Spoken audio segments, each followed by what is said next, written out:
Perselisihan suami istri dalam sebuah rumah tangga sebetulnya adalah hal yang lumrah terjadi. Namun penyelesaiannya haruslah dilakukan secara baik dan bijaksana. Jika direspon secara emosional, maka itu adalah pintu terbesar untuk syaitan masuk dan memperburuk suasana. Oleh sebab itu, berhati-hatilah. Berikut adalah kajian dari Buya Yahya. Terima kasih. Mohon solusi untuk permasalahan yang saya hadapi, Buya. Saya bingung dengan kondisi rumah tangga saya. Meskipun tinggal satu atap dengan suami dan mertua, kami sering cekcok dan suami saya egois serta tidak menghargai saya. Keluarganya sering ikut campur dan saya selalu disalahkan. Saya merasa sendirian, terutama saat hamil dan melahirkan, tanpa dukungan dari suami. Dia jarang berkomunikasi dan tidak peduli pada anak. Baru-baru ini saya kenal pria lain yang lebih perhatian dan dewasa. Kami merasa cocok, tetapi saya khawatir tentang status saya. Saya sudah mencoba berbicara dengan suami, tapi tidak ada perubahan.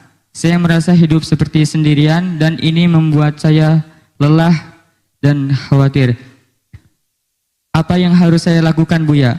Syukron, mohon pencerahannya, Buya. Wassalamualaikum warahmatullahi wabarakatuh. Hidup berumah tangga harus disadari bahwasanya di balik kehidupan itu ada ridho Allah,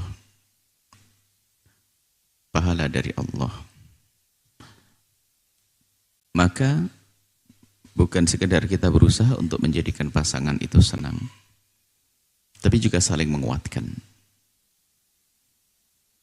Mungkin seorang istri mendapatkan perlakuan kurang baik bukan dari suaminya. Suaminya sangat baik barangkali. Dari mungkin keluarga suami. Maka tugas suami di sini adalah menguatkan hati sang istri. Ditambal hatinya yang saat itu mungkin sering dimarahi oleh keluarganya. Dan begitu sebaliknya. Jadi hidup itu ya seperti itu. Jangan sampai hidup itu membuat orang tersiksa terus. Na'udzubillah. Apa indahnya menyiksa orang? Dari mana keindahan orang membuat sakit orang lain? Kecuali orang yang mentalnya salah, susah. Hatinya rusak.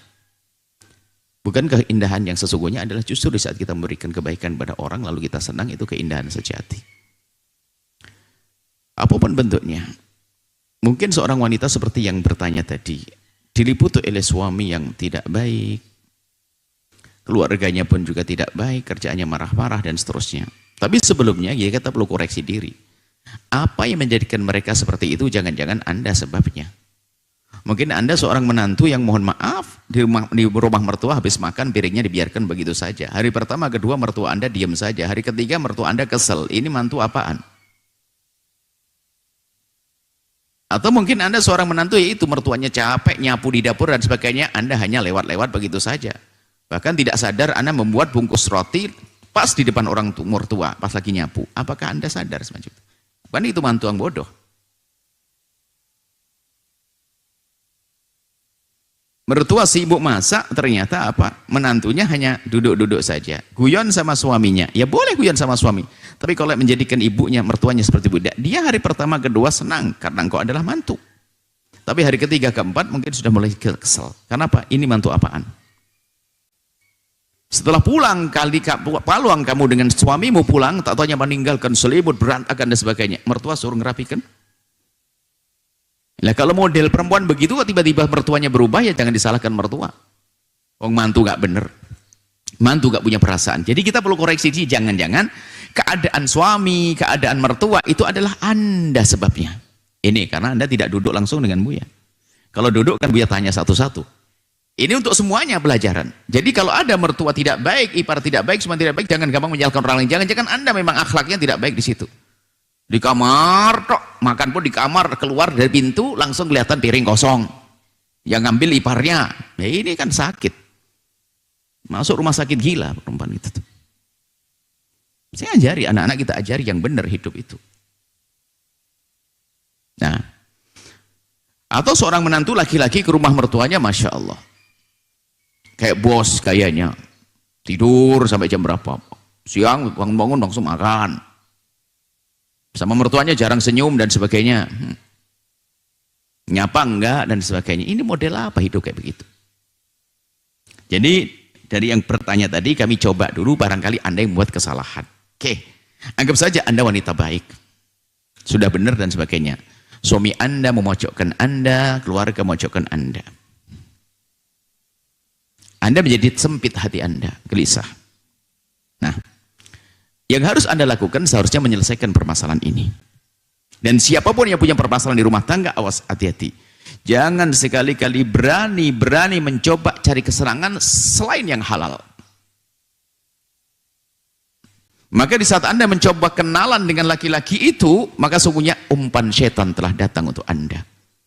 Sehingga upaya untuk membenahi keluarga menjadi semakin jauh karena apa? Anda merasa, bahkan mungkin Anda lebih senang keluarga ini akan cepat dihancurkan biar saya ganti ke laki-laki itu. Siapapun yang punya masalah keluarga di rumahnya, fokuslah menyelesaikan problem di rumahnya. Kalau ternyata permasalahan tidak bisa diselesaikan, Anda bisa pisah, baru Anda berpikir menikah lagi. Tapi jangan sampai dalam ikatan halal, Anda melirik yang haram. Itu menjadikan usaha membenahi rumah tangga menjadi sekecil. Karena dia merasa sudah nyaman, teleponan, video callan. Apalagi alasannya apa? Hiburan. Di rumah suamiku tidak pernah suamiku kasar. Suamiku ini, ya sudahlah suami pergi, biarin deh. Yang penting aku hiburan, video callan sama orang. Ini muqaddimah zina. Bisa jadi setelah ketemu dengan laki-laki itu zina nggak pakai muqaddimah lagi, karena muqaddimahnya sudah telepon. Anda jangan membuka hati Anda seperti itu. Itu menjadikan apa? Usaha Anda membenahi rumah tangga menjadi sempit, kecil. Ya, usaha Anda semakin kecil sehingga Anda pun menjadi, bisa saja Anda begitu gara-gara biar cepat dicerai. Dan harus tahu bahwasanya laki-laki seperti itu, kalau mengerti. Anda punya suami, kok laki-laki itu masih mau, berarti jahatnya double dia. Wong Anda sudah punya suami, kok masih mau dengan Anda. Jadi apa yang harus Anda lakukan? Selesaikan di rumah tangga Anda dulu. Damai yang sesungguhnya, atau kalau ternyata Anda bisa damai dan Anda tidak kuat karena memang dolim betul, Anda pisah. Setelah Anda berpisah, Anda berpikir tentang pintu halal yang baru lagi. Tapi kalau Anda masih dengan keluarga semacam itu, lalu Anda coba komunikasi, Anda punya double kesalahan. Di samping Anda tidak ingin menyelesaikan permasalahan dengan benar karena Anda merasa nyaman dengan dosa-dosa ini, naudzubillah bisa saja kepleset setelah itu. Kenapa?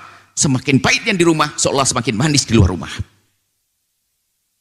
Sehingga Anda menerima telepon saja sudah gemeteran dari dia. Jujur kan? Anda yang bertanya, Anda menerawai ada dia sudah gemeteran. Kenapa? Setan sudah bersama Anda. Anjuran kami, selesaikan rumah tangga. Kalau memang tidak benar keluarga Anda, selesai. Bukankah ada jalan perceraian? Setelah itu Anda bisa menikah dengan laki-laki yang Anda pilih, laki-laki yang baik. Tapi jangan merendahkan diri Anda dengan keharaman. Komunikasi sebelum halal, hati-hati. Yang bicara hanya setan. Bisa saja laki-laki itu baik karena memang dia pandai merayu. Bisa jadi WhatsApp yang dikirim kepada Anda itulah dikirim kepada 10 perempuan. Karena kalau sudah orang itu pengkhianat, ya pengkhianat. Anda jangan mudah percaya. Untuk mengetahui kebaikan seseorang tidak hanya serta-merta dari WhatsApp, dari komunikasi, akan tapi dari rekomendasi orang soleh. Orang baik berkata dia baik, insya Allah baik.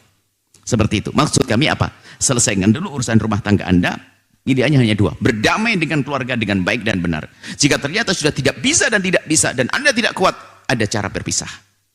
Baru setelah itu Anda berpikir tentang laki-laki ini. Makanya jangan sampai laki-laki tadi Anda bahas lagi. Tutup telepon mulai hari ini. Haram Anda berurusan dengan laki-laki itu. Sekarang berisi rumah tangga Anda. Kalau memang tidak bisa, Anda bisa mencari laki-laki yang lain. Yang benar. Setelah itu, setelah selesai urusan Anda. Setelah cerai masa iddah. Kenapa?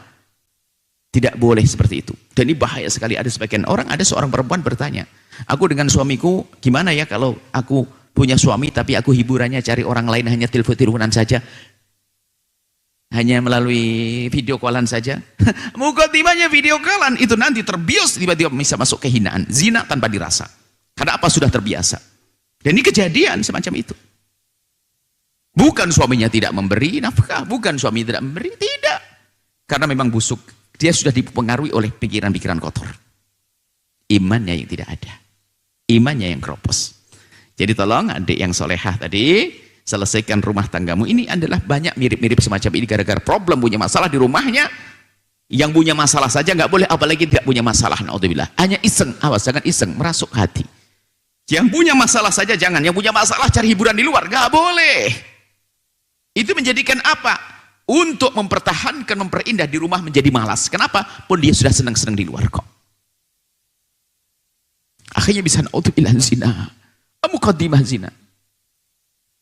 Seorang perempuan tiba-tiba gara-gara berkomunikasi dengan demikian, tiba-tiba janjian ngomong masuk hotel tiba-tiba. Dan dia yang membiayai. Apakah tidak sebuah kebodohan? Bukan suaminya tidak memberi nafkah. Bukan suaminya punya masalah dengan dia. Bayangkan. Gara-gara membuka komunikasi tadi. Bukan suaminya zalim ke dia. Bukan suaminya tidak ngasih nafkah ke dia. Bukan suaminya tidak perkasa, tidak memberikan urusan dia. Tidak. Buka komunikasi. Buka komunikasi. Sehingga tiba-tiba janjian ngomong keluar, dia beli apa masuk hotel. Imannya rendah. Maka jangan rendahkan dirimu, wahai saudariku yang bertanya.